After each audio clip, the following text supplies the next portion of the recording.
পৃথিবীতে কেউ আছে আল্লাহ ছাড়া আপনার?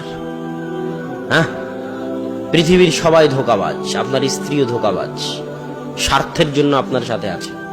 আপনার সন্তানও ধোঁকাবাজ, স্বার্থের জন্য আপনার সাথে আছে। স্বার্থহীন, নিঃস্বার্থভাবে পৃথিবীতে যদি কেউ আপনাকে ভালোবেসে থাকে, সেটা কে?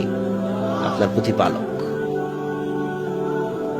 তো আল্লাহ সুবহানাহু ওয়া তাআলার এই ভালোবাসার গুরুত্ব আমাদের বুঝতে হবে এবং আমাদের উচিত যত দ্রুত সম্ভব আল্লাহর দিকে ফিরে যাওয়া। আজকেই তওবা করে আল্লাহর দিকে ফিরে যাওয়া, ওযু করে 2 রাকাত সালাত আদায় করে, বক্তব্য প্রোগ্রাম শেষ করে নিজ নিজ বাড়িতে গিয়ে ওযু করে 2 রাকাত সালাত আদায় করে সবার উচিত পুনরায় আল্লাহর সাথে সম্পর্ক তৈরি করা।